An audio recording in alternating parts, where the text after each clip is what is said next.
Good Monday, everybody. It's Jim. It's Amadeus. It's soccer, and it was a good weekend. Amadeus, anything you catch on the weekend that you enjoyed? Yeah, so we had some seasons coming to an end with Liga and La Liga and Serie A. So that marks the end of the season for European football. Pretty much now, there's just a few smaller straggler leagues that are still playing a lot of playoff stuff too, like Conference League qualifications and relegation battles and things like that. A lot of these smaller leagues, because they tend to have less teams. Like, some of these leagues are only 10 to 12 teams big. So what they do is after their season, then they'll split it into like top six, bottom six. And then those bottom six fight for relegation and the top six fight for European spots. But, there was a lot. There was the FA Cup final on Saturday, which Manchester City won. So they've now won the FA Cup and the Premier League title. So they are one Champions League title away from completing the treble. Wow, that's a pretty good deal, huh? Yep, but they still have not won a Champions League title. So it will be interesting, but it just kind of feels like this is their year. This team has really just been rolling, and it's all coming together. So, yeah. Well, I mean, the other thing too, I wonder, if Sean's in a state of mourning today because of what happened with Manchester City and Manchester United. So maybe he's in that same kind of situation as well today. Kind of like they lost the FA Cup, but you can't really be disappointed as a Manchester United fan. Right. You've been so bad for so many years now, and you finally got back on track this year. Mm-hmm. We finished in, I think it was third place. Was it third or fourth? Third. They finished top four, right? So you got a Champions League spot. They won the Carabao Cup, so they still came away with some hardware. So honestly, if you're a Manchester United fan, I'm looking at this season as a positive because it's only going to go up from here next year, and so on. Well, let's. I just got this in from CBS, and let's take a quick look. CBS Sports announced a multi-platform coverage for the UEFA Champions League final from Istanbul. 7.5 hours dedicated to the Manchester City Inter Milan final Saturday, June 10th, across CBS Television Network, CBS Sports Paramount, CBS Sports Network, Paramount Plus, and CBS Gonzala Network. Originating from, is that pronounced Atatürk Stadium? The Olympic Stadium. It's the Olympic Stadium in Istanbul. Turkey. CBS going to be live with 7.5 hours, all encompassing multiple.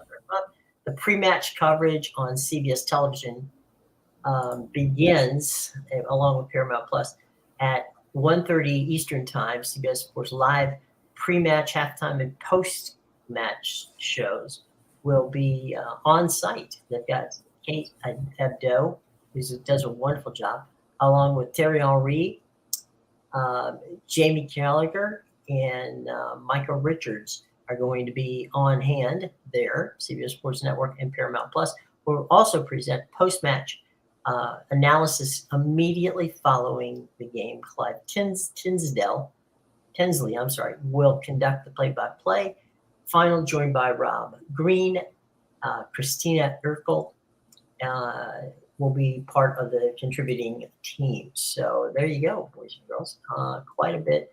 And then CBS Sports Gozala kicks off their daily live afternoon edition of the flagship show, Morning Footy at 12 noon, featuring Susanna Collins, Charlie Davis, Nico Cantor, Mike Gilla, and Jenny Chu.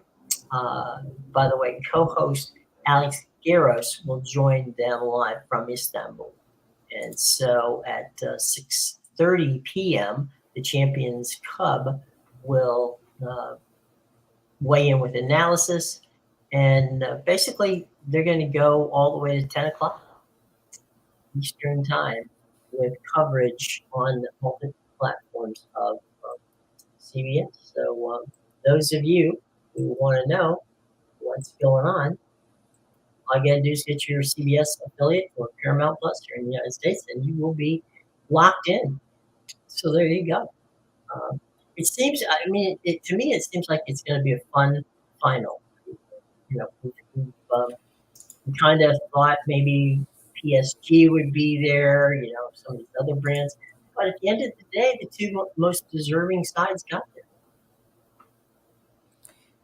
Yeah, it's definitely going to be interesting because Mhm. obviously the way Manchester City has been Mhm. playing so well in every competition up to this point. But Inter Milan is not a bad team. They No. were a team at the beginning of the season I didn't think was going to be great. Mhm. And I was somewhat right about that because they still only finished, I think, third place in Italy. So, as good as they were still a very good team in Italy. But, they finished behind Lazio, I believe. I think Lazio finished in the second place spot. And, you can cut it any way you want. They were still 20 points behind Napoli for the lead. So, Right. you can say whatever you want, like, oh, third place is still good. The fact of the matter is it wasn't even close for the title. So it's one of those things where, the league performance wasn't there like I thought it was going to be, but they definitely impressed me in Champions League with how far they've gone. And they're definitely that tricky kind of team. They can really wear you down defensively. And they have some great goal scorers as well. Obviously, my guy Romelu Lukaku all of a Right. sudden looks like Lukaku from 4 years ago again. So that's a big positive for them. And personally, I think, he has very good chemistry with Lautaro Martinez. I actually think Inter has a stronger attack when it's Lukaku and Martinez starting together. When Dzeko's out there, I mean, Dzeko's good, but I don't think he brings to the table for this specific team what Lukaku can bring to the table with his chemistry. He knows what Lautaro wants, all these other things, and Lukaku. He's getting back into his groove again. So definitely, I think they could cause Man City some trouble in the first half. Mhm. But I also think City has the strength to just completely open them up in the second half. So it'll be one of those matches where how long can Inter cling to life? Because if they can hold City to a draw, then like we always say, anything can happen in penalties. Sure. And if this game gets to extra time, after playing 90 long minutes, especially at a neutral site where you don't really have necessarily the home crowd. Right. There might be more fans than another side, but it's still not the same feel and the same comfort of being in your own building. Sure. So yeah, this game gets to extra time. I think anything could happen. It's anybody's title at that point. It's very important for Man City to go out there and win this in the 90 minutes, I think. Over the months we've been talking, you said that some teams play better in the Champions League and for the European, basically for those titles, and sometimes slip off a little bit in their own league. Is that the case with Inter this year? That you think that maybe they focused on, let's see if we can get that Champions League title, or it just was serendipitous that they actually played better when they played theirs instead of, or is that many good teams in Italy? I guess it'd be better. Yeah, I don't think it's necessarily something where they were like, oh, let's not focus on the title and let's focus more on Champions League. I think they were trying to go for the title because a lot of things I was reading just a few weeks ago was about how Inzaghi, even if Inter Milan went off to win the Champions League and the Coppa Italia, Inzaghi would still be getting fired for his performance in the league, being 20 points behind Napoli. So this is what I mean. They were definitely focused on the title. I think Napoli just had one of those surprise years. Like no one they really retooled in the offseason. I didn't expect them to be as good as they were. And they had one of those overachieving years, kind of like how we saw Arsenal stay on top of the Premier League for so long. Eventually they collapsed, but yeah, and as we saw Napoli, they collapsed in the Champions League. So it does happen. You know, it's tough when you have to play all those kind of matches, but I don't think Inter necessarily was not going for the title. I think that's kind of just how it happened. Napoli had one of those big surprise years, and it got to a point where they got out to such an early lead over everybody else that it was one of those things where, like, teams were behind Napoli. Like, the second place team was behind by double digits very early in the season. So it was one of those things where it was like, are we going to catch Napoli if they continue at this pace? We might be better off turning focus to Champions League. And I think also, there is something to say in the point you brought up with Italy. Could Italy just be a very good league? And yeah, if you look, there's been 4 different champions in the last 4 years. Napoli this year, AC Milan last year, Inter Milan the year before that, and Juventus the year before that. So definitely, the title, it's not like the Premier League or the Bundesliga where it's the same team that's owned it for 10 years. It's definitely one of those leagues where there's a lot of good teams. Take away Napoli, second to seventh place was pretty close up until, I would say, the second last match of the season. That second last match really started to create some separation between the top 4 and then the Europa League spots. But yeah, going into that second last match, it was, everybody still had a chance. Like 2-7 was right there, and if things fell the right way, you could have saw Juventus in 7th jump up to the 4th place Champions League spot, even with their points deduction. But that's just how things happen. Juventus blew their chance. AC Milan secured their stuff, and then by the time we got to the final match day, it was a situation where the teams in the top 4 took care of business that second last day and created that gap. Let me ask you this. You know the league.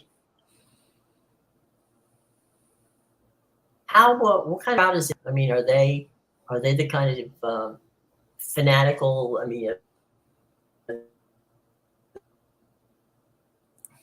sorry, you're cutting out a bit. Are they going to go? Those that were here. Sorry, could you repeat that? You cut out a bit. I didn't hear the full question. Sure. What I was saying is, what kind of crowd is Inter and their fans?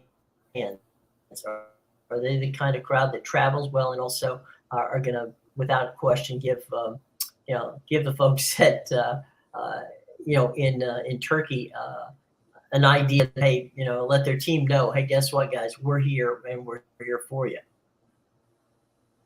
Well, as an AC Milan fan, I can tell you right now, the kind of fans Inter are, they're crazy and they're rioters. So,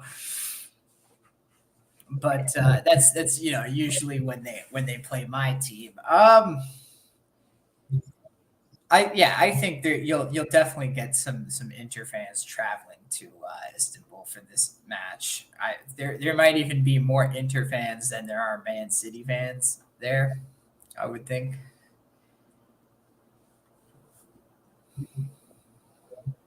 Well, it's closer, and City doesn't. Man City doesn't have as big a fan base as Manchester United. So that's the main thing I'm looking at. Man City. A lot of people look at Man City like a fake team, right? Because really they were nothing until they got all the money they got, over a decade ago. So. Yeah, I would definitely say Inter Milan is one of those teams in Italy that is an established team. They have a big fan base. I definitely think they'll probably be, just by the sheer size of the fan base, I think there would probably be more Inter Milan fans there that make the trip. Also, you do have some ex-Inter Milan players playing in that area.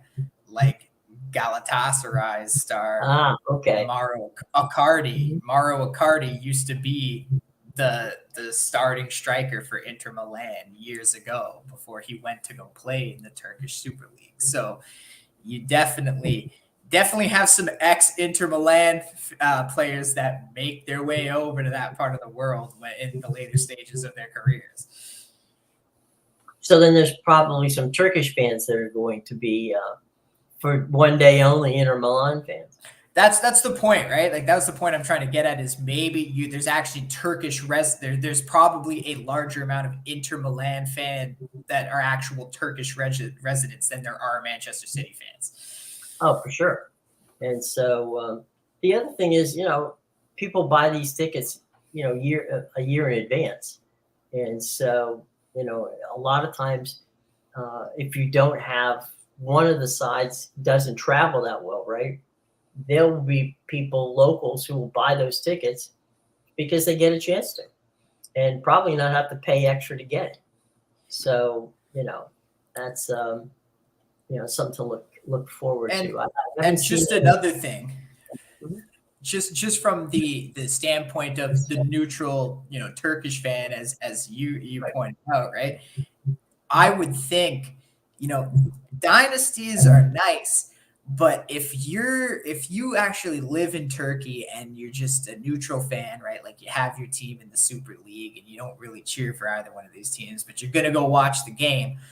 I would think as a neutral person, you would rather want to go see an Inter Milan upset than like a 4-0 Man City blowout. So I would think you would get a lot of Turkish people just going to cheer on the underdog as well. I've seen that many times in basketball, in college basketball tournaments, where you'll get the favorite gets knocked out early in the tournament, and then all their fans have no interest in staying, so they'll sell their tickets, and all of a sudden, you're sitting there, watching a game and wondering where'd all these guys come from? I mean, they're the underdogs. They're not supposed to have all these fans here. Yeah, and there you go. That's those, as you said, it could just be people who they got the tickets from these other people that didn't want, and they're like, hey, I want to see something exciting. Let's see the 20-point dog win. Who doesn't want to be live there for that upset? Right. I mean, I've seen people coming in to stadiums, wearing merch from other teams, and you're sitting there going, "What the hell? Why is the Buffalo Bills fans yelling at us today?" It happens. It definitely happens, and I think this team specifically too, with Man City, just the way they went about it. They were the first kind of team to get bought by that part of the world and get that huge influx of cash. Now, obviously, you're seeing it a lot more now, but like they were kind of the really the first team, really, that, or one of the first anyway. And they built a lot of haters up over the years because of the financial fair play stuff. I'm going to use a wrestling analogy here. They call them the heels. Okay, those are the guys who everyone wants to hate. Okay, and of course, being a heel can be fun, but it's not fun with the crowd, because the crowd's always going to dislike you. And I think that some teams like that. That's the old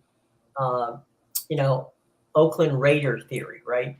Win, baby, win. It just doesn't matter how you win. It doesn't matter if you piss anybody off. Just come in, win, and just leave. Okay, so they didn't mind being the bad guys. There have been basketball teams, there have been baseball teams, over the years that have taken on that persona and said, "I don't care, screw you guys." The Oakland Athletics years back with the Bash Brothers. I mean, and people didn't like them; they didn't care. As a matter of fact, they enjoyed the fact that people didn't like them. But I think to your point, with Man City, with all the money and all that going for them, they must have a target on the side of their back, the size of the stadium almost. So Yeah, they definitely do. And it's like a collection of things too, right? Like year after year, because of when they were bought out, like year after year, they've been the big bad favorites. If you go look at the books, every year they're favored to win the Premier League. Every year they're favored to win both cups. They never do win both, but every year they're favored to win the Champions League every year, right? Because that's just what they are. They got 3 squads of players. They buy up. Look, they went to go get Holland in the offseason because they still felt like they didn't have enough. They're just that kind of team, and it builds up a lot of haters. There's the way that they've done it. Not to mention the fact that winning the treble is huge in European soccer, and it rarely happens. So with Inter Milan having a chance to not only put a stop to that, but this Manchester City team, they can win. They've won almost every Premier League title for the last decade. Doesn't mean anything to them because they haven't won that Champions League title yet. They haven't been crowned the best team in Europe. And until they win that, everything they've done with Pep Guardiola, all this money they've spent on players like Holland and De Bruyne over the years, it means nothing if they can't win this tournament. So just the significance of this single game alone for the treble and what it means to Manchester City as a franchise, as a club, it means everything this game. So absolutely, I think there's going to be people there who just want to see Manchester City lose and not get it done. What they've been trying for so many years to complete. Right. So, okay. It's a long ways till Saturday and Sunday. Will there be a lot of money bet on this game? I would think so, because soccer obviously is the most sure. popular sport in the world. So we don't even have to count the North American market. This game is going to be, the heaviest bet on. Now, with just the North American market, I'm sure there's going to be a lot of money on it. There are a lot of soccer fans. Sure. I don't know how it's going to compare to, like at the NFL Super Bowl or something like that. I wasn't going there. Where I was going was and I should have phrased it this way. I apologize. With these two teams is kind of where I was going, because you'll get that you'll get people will bet on a Super Bowl or an NBA Finals or a World Series, and it doesn't matter who the teams are, right? They'll just bet. I guess my point is that, and obviously they'll bet less if it's two teams that like the Nuggets and the Heat. Okay, they'll probably generate less money than if that was a Celtics Lakers final. Okay, because you've got a lot more people who the casual fan who would be attracted by that. So I guess what I'm saying here, clearly and articulately, is that with Inter playing against Man City, is that does it matter, or will people just bet because it's the Champions League final? I don't think it matters necessarily about the two teams. I think people will just bet on it because it's the Champions League final. It could be any two teams in there realistically. Will it get a little more money? Maybe because of Manchester City, if anything. I think Inter Milan is probably a replaceable or interchangeable team in there. But I think just because of the situation we're in with Manchester City, going for the treble, the first ever Champions League title, there's a lot of hype behind them, especially with the way they've been winning the last few weeks. Sure. I think if anything, it's Man City is going to be the draw, because that's going to be the headline. Can they complete the treble? Can they win that elusive Champions League title that's escaped them for so long, right? So that's one of the things I would say. Now, with the actual game itself, I would expect more money to come on the total, because the total is a more bettable number. Right now, you're getting 2.5, the overs at about a -140.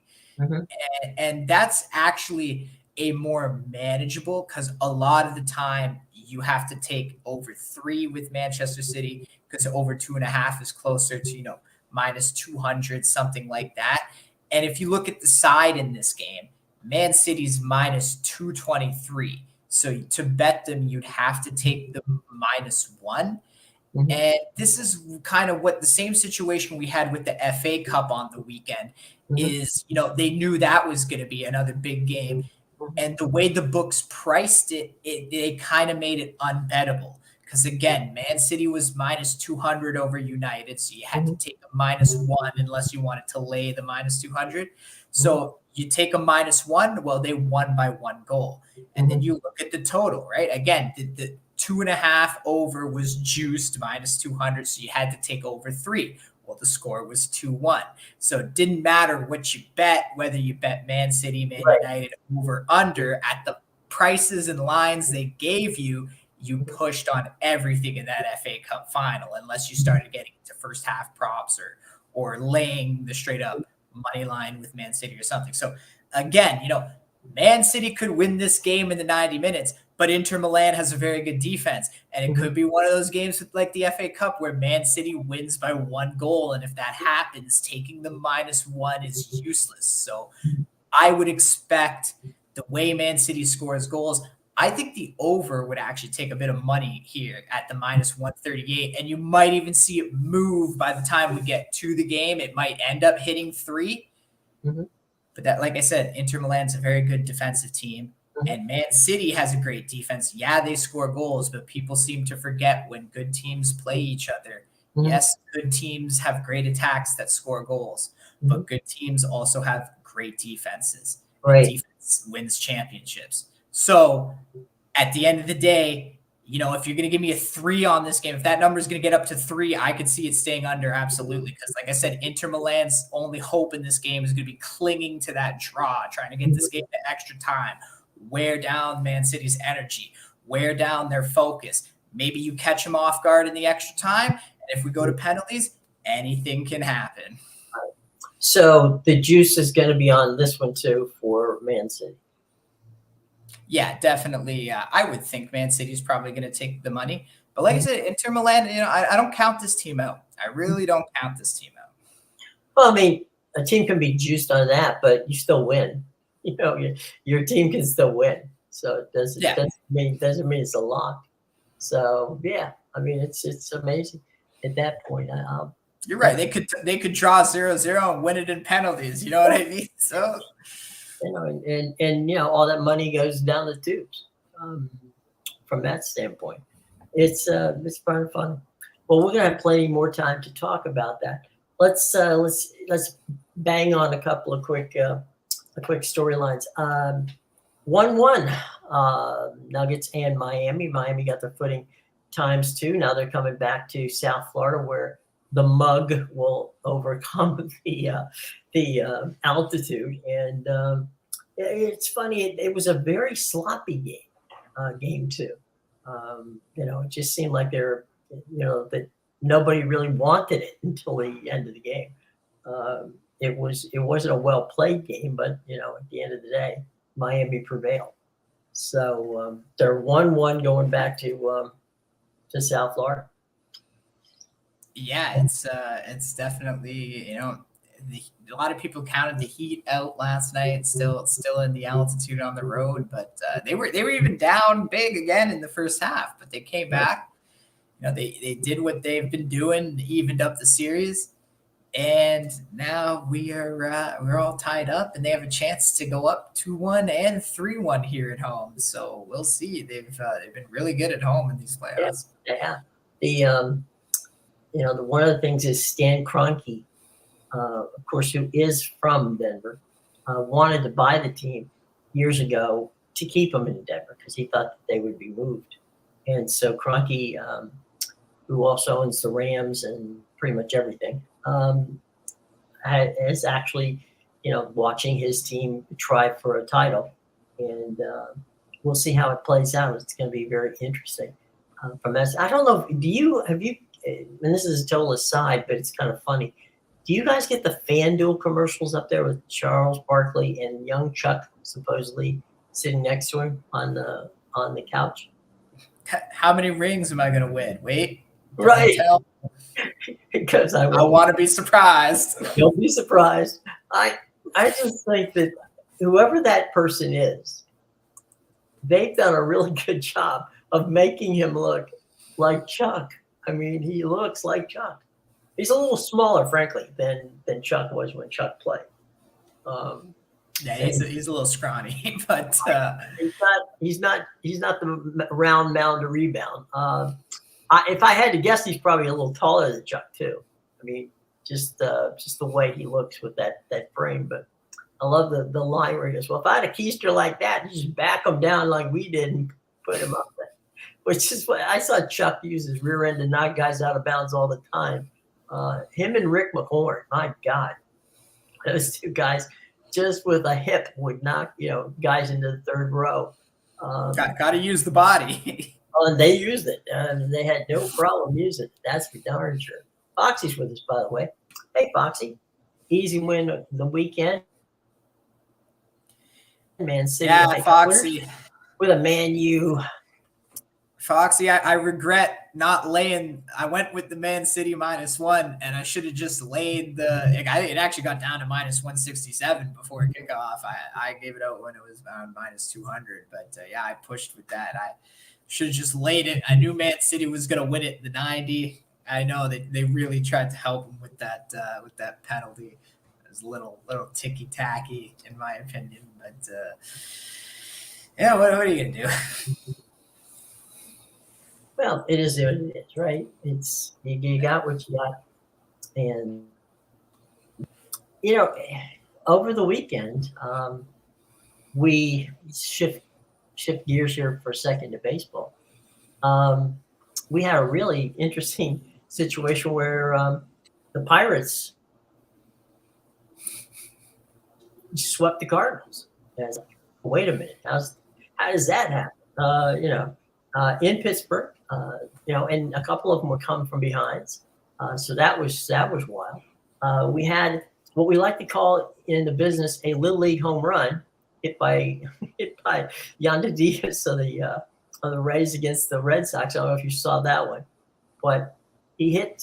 Basically, it was a bloop. It got by the center fielder who overran it. The left fielder grabs it, throws it to. Was throwing it to try to get him at second base, overthrew the cutoff man, overthrew the guy at second base. It hit off the mound. It was caught by the catcher, who then threw it back to second base, over the second baseman, into center field, and Yandy Diaz scores. Okay, so we call that a little league home run because he just kept running. Yeah, I was going to say, where was it? Yeah, so it's an in the park home run then? It was not only an in the park home run, it was almost about 200 feet, at its furthest from where everything was going on. So It was one of those things where you're looking like, is there anybody out there that can catch the ball? I mean, because, it just, they airmailed everything. It was like, they were, it was like, just, just hold the ball and walk toward the infield. We saw Aaron Judge make a fantastic catch out in Los Angeles where he went through the wall. I did. I didn't see that, but I did hear about that. Yeah, it was the fortunately for him, it was the mesh part. Dodger Stadium has a mesh fence where the bullpens are on the right side and the left side. And golf courses. Yeah, exactly. So he bounced against the bullpen wall, but more to the point, to the bullpen door. And so he catches the ball and then realizes he's trying to catch himself as he's falling into the bullpen. So that worked. What else was going on? There were some, bloopers going on this weekend from MLB. But at the end of the day, there you're seeing, these little teams who have usually fade away are not fading. And, Rays, Orioles, Rangers. Those are your best teams. Yeah, how about that? If you have that in your parlay, good luck for that. We have to have Chris King tell us, break that one down for you. Well, you know what's sad is the Orioles have like the second or third best record in the entire MLB, and they're like second place in their division. Yeah, because of the Rays. Well, the Rays are 41-19. That's just it's kind of hard to get past that.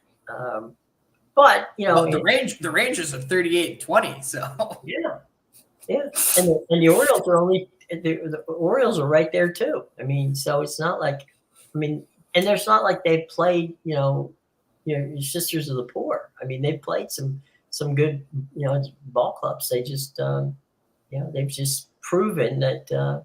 And the Rays have 3 pitchers there aren't there, and the Orioles are trying to get some back. And then we just said Jacob deGrom should be back in the not too distant future for the Rangers.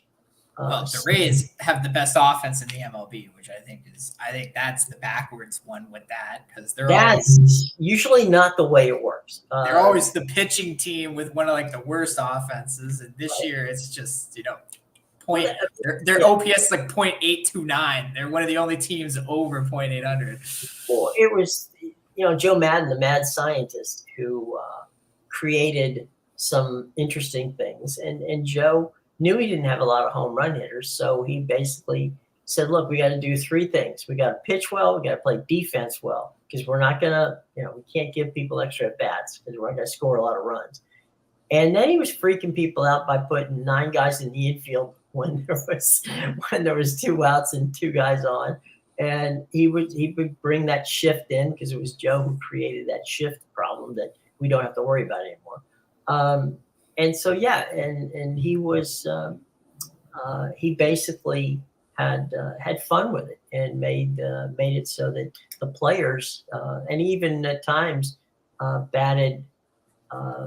When we went to Chicago in the National League, he batted he would bat a pitcher in the 8th spot, so that he would have 2 like leadoff hitters in that situation. So, much to be said for Joe, who is out of baseball right now, courtesy of the Angels. But it was a wild and fun weekend from that standpoint too. So, it just keeps getting fun and better.